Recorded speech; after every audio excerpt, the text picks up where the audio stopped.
आपको क्या ऊपर से तार आया है? कांग्रेस हमारे साथ है और हमें सपोर्ट कर रही है। और बोलिए। सर, योगी आदित्यनाथ ने बोला है कि जो हलाल सर्टिफिकेट होगी खाने की उसको अवॉइड ही कर दिया जाए। किसको? जो हलाल सर्टिफिकेट मिलती है ना यूपी में खाने पीने की, तो उसने बोला कि हलाल सर्टिफिकेट वाला खाना अवॉइड करना चाहिए सबको। ये आपको यूपी के वालों के सवाल पूछना चाहिए, हम लोगों को इससे कोई ताल्लुक नहीं है। लेकिन सर ये मुसलमान वहाँ के लोग जो हैं इसका फैसला वो करेंगे। हिंदुस्तान जो है वो यूनिटी इन डाइवर्सिटी है, और जब तक डाइवर्सिटी को हम कायम करेंगे, उसको मजबूत करेंगे, तो भारत भी मजबूत रहेगा। It is not a unitary system. और अनेकता में एकता है, और जब तक हम अनेकता को मजबूत करते रहेंगे, वतन भी मजबूत रहेगा। और ये वक्त की बात है, थोड़ी देर के लिए बात है। तब्दीलियाँ होती रहती हैं, कोई हुकूमत हर वक्त नहीं रहती है। इनका भी वक्त आएगा जाने का, मगर कभी हौसला हारना नहीं चाहिए, सब्र और बर्दाश्त होना चाहिए। जब तक हम सब्र और बर्दाश्त करते रहेंगे, सब ठीक होगा। ऊपर वाला सबके लिए है, वो किसी भी मज़हब से हो। यही हिंदुस्तान की सबसे बड़ी जो है अल्लाह ने मेहरबानी की है कि एक ऐसा वतन है जिसमें सब मज़हब हैं। अब बताइए मुझे, तमिलनाडु को देखिए और कश्मीर को देखिए, न मौसम एक जैसा है, न कल्चर एक जैसा है, न ज़बान है, न वो हमारी कश्मीरी समझ सकते हैं, न हम उनका तमिल समझ सकते हैं, मगर फिर हमें इकट्ठे कैसे रहते हैं? क्योंकि हम समझ सकते हैं कि जब तक हम इकट्ठे रहेंगे, हम दोनों तरक्की करेंगे। यही तो भारत का है, यही तो गांधी का भारत है। यहाँ सब बराबर हैं, कोई फ़र्क नहीं है। वोट हर एक के पास एक है, किसी के पास दो वोट नहीं है। फिर घबराते क्यों?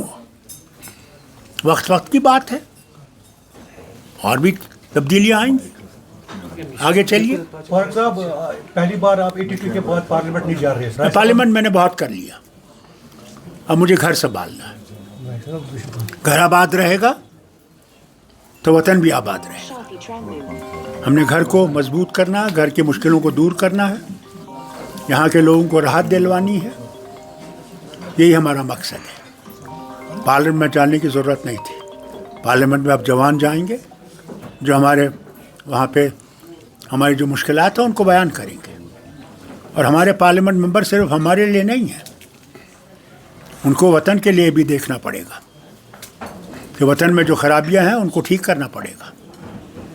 ये है। सर, ऐसे असेंबली शुरू हुआ।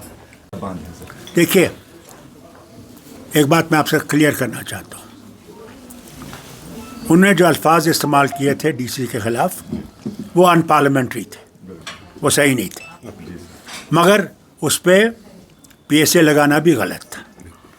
ये चीज़ें हल हो सकती थी बातचीत से।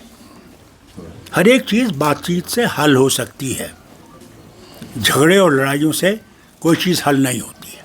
अब देख लीजिए यूक्रेन का हाल देखिए क्या है। वहाँ अमेरिका लड़ रहा है रशिया के ख़िलाफ़, मारे जा रहे हैं यूक्रेनियंस। लड़ाई किसी का हल नहीं है। मैं उम्मीद करता हूँ अभी पुतिन और ट्रंप मिलने वाले हैं। अल्लाह करे कि उसमें वो दोनों हठधर्मी छोड़े और अमन की बात करें और अमन लाएं दुनिया में। इस तरह गाज़ा में है। तो मैंने NC के और जितने भी हमारे मेंबर असेंबली हैं, मैंने उनसे कहा है कि असेंबली शोरगुल के लिए नहीं है। वहाँ डिबेट होनी चाहिए, डिस्कशन होना चाहिए, जो पार्लियामेंट में ख़त्म हो गया है। पार्लियामेंट भी इसीलिए थी कि वहाँ बहस कर सकती हो, वहाँ जवाब दे सकती हो, जवाब मांग सकते हो। कुछ सालों से वो पार्लियामेंट का हाल ज़रा खस्ता है।